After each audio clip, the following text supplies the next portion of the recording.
উচিত সম্পৰ্কে বুজ ল'বলৈ উৰিয়ামঘাটৰ বিদ্যাপুৰত উপস্থিত মুখ্যমন্ত্ৰী ডক্টৰ হিমন্ত বিশ্ব শৰ্মা হেলিকপ্টাৰ যোগে বিদ্যাপুৰত অৱতৰণ কৰি পোনে পোনে যায় ২ নং মধুপুৰৰ তামোল বাগান পৰিদৰ্শন কৰিবলৈ।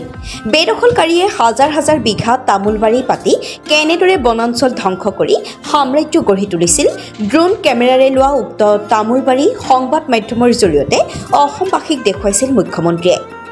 আজি সংবাদ মাধ্যমত দেখুওৱা ২ নং মধুপুৰৰ তামোলবাৰীত উপস্থিত হৈ পুনৰ ড্ৰোনৰ জৰিয়তে পৰিদৰ্শন কৰে তামোলবাৰীসমূহ। সংগ দিয়ে সৰুপথাৰ সমষ্টিৰ বিধায়ক বিশ্বজিৎ ফুকনে। তামোলবাৰী পৰিদৰ্শন কৰি পুনৰ বিদ্যাপুৰলৈ ঘূৰি আহি সংবাদ মাধ্যমক সম্বোধন কৰে।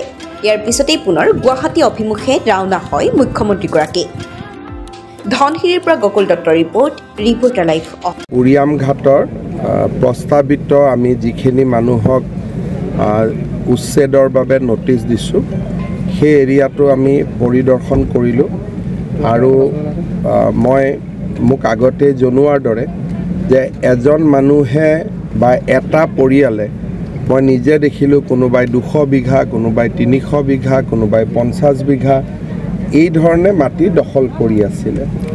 আৰু চৰকাৰেও যদি কাবাক মাটি আবলটন কৰে 2 বিঘা কৰে, 1 বিঘা কৰে, কাৰোবাৰ ঘৰ বস্তি নাথাকিলেও আমি 2 বিঘা মাটি দিওঁ।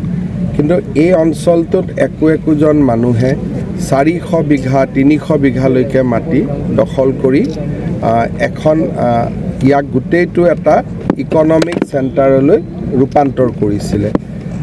স্বাভাৱিকতে এই ক্ষেত্ৰত চৰকাৰে নীৰৱে থাকিব নোৱাৰে। চৰকাৰে বিহিত ব্যৱস্থা ল'বই লাগিব আৰু আমি ৰাইজকো বিচাৰিম যে আপোনালোকেও সহযোগিতা কৰক আৰু সকলোৰে সহযোগিতাৰ মাজেৰে আমি অঞ্চলটোক ৰক্ষা কৰাৰ ব্যৱস্থা ল'ব লাগে।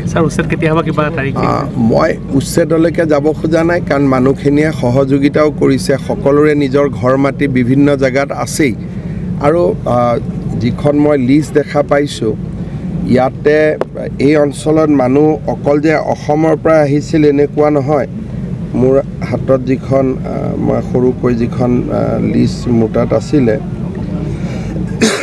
ইয়াতে কাছাৰ জিলাৰ পৰা মানুহ আহিছিলে, শ্ৰীভূমি জিলাৰ পৰা মানুহ আহিছিলে, ধুবুৰীৰ পৰা মানুহ আহিছিলে, বৰপেটাৰ পৰা মানুহ আহিছিলে, হোজাইৰ পৰা, নগাঁৱৰ পৰা, মৰিগাঁৱৰ পৰা, আনকি বিহাৰৰ পৰাও ইয়াতে মানুহ আহিয়ে ইয়াত বসতি স্থান কৰা বুলি কৈছে।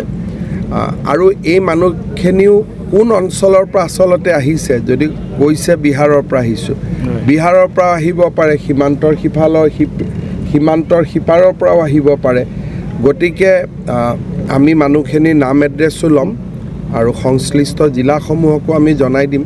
যদি তাৰ বাসিন্দা হয় আমাৰ ক'বলগীয়া একো নাই, কিন্তু বাসিন্দা নহ'লে য'ত ঘূৰি যাব তাৰো উপায়ুক্তই তাৰ ওপৰত